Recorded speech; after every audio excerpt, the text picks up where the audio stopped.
Hello friends and welcome to Educare 247. Today I'll be giving a financial awareness lecture 25 in which the Reliance enters the online pharma space. So Reliance buys the majority stake in the online pharmacy Netmeds for about 6.2 billion rupees in cash.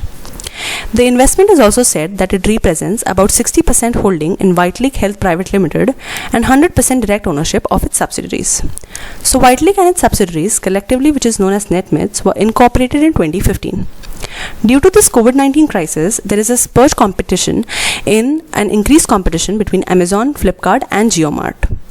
Even though India is yet to finalize the regulations for the online drug sales or e-pharmacies, there has been a growth of online sellers such as MedLife, Nedmeds, PharmaEasy, and which has threatened the traditional drugstores.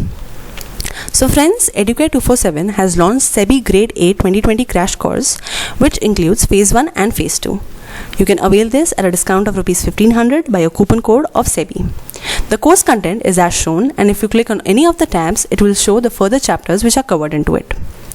Also, the course contains 5,000 plus MCQs which will help you to get thorough with the concepts. So what is Netmeds? It is known as India Ki Pharmacy, which is a fully licensed pharmacy online marketplace that offers authenticated prescription and over-the-counter medicine besides the other health products. It is 100 employees strong and it consists of 15 pharmacists who vet each prescription uploaded by the customer before the shipping medicines. Pradeep Thada is the founder and CEO. This is headquartered in Chennai and it was founded in the year 2010. So Netmeds was facing challenges in delivery during the lockdown and had partnered with the Reliance Retail to deliver the medicines in April 2020. The deal talks with Netmeds has come at a time when Reliance was doubling down its e-commerce venture, that is JioMart. So I'll be talking a little about JioMart. So what is JioMart actually? It is nothing but an Indian online grocery delivery service, and it is a joint venture between Reliance Retail and Jio platforms. So JioMart delivers grocery and daily essentials, and it was soft launched in December 2019. So the pilot was launched to selected areas of Navi Mumbai, Thane and Kalyan in April 2020. But in May 2020, JioMart was launched in 200 cities and towns in India, and it was observed that within a few days of its launch, JioMart application crossed about 10 lakh downloads. Recently, Amazon.com has also declared that they will be launching their online pharmacy in India, and they will be setting it in the city of Bengaluru, and the name of the app will be Amazon Pharmacy. But the company has also said in the statement that they are not giving any timeline for the launch of the app.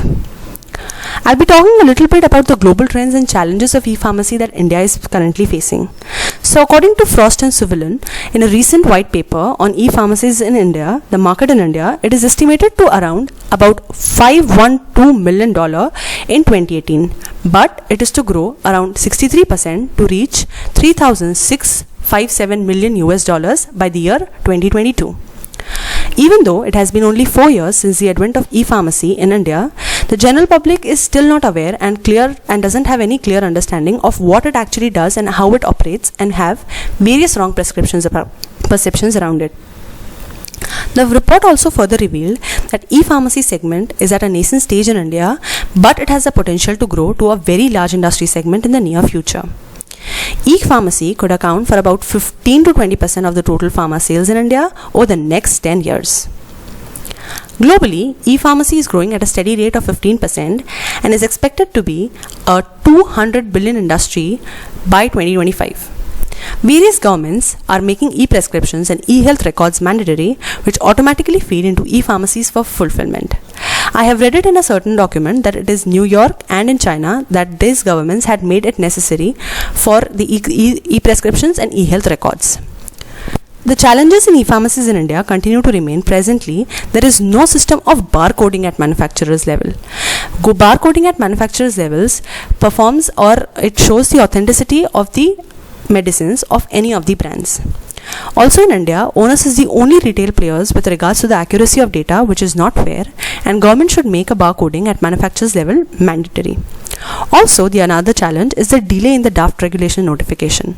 So the draft rules make it mandatory that no person shall sell, exhibit or offer for sale drugs through e-pharmacy portal unless it is registered. Further, an e-pharmacy registration holder shall have a facility for a customer support and grievance redressal for all the stakeholders. So this is it for this session. Thank you and happy learning. Please do not forget to like, comment and share and subscribe to our channel, that is Educare 247. Thank you.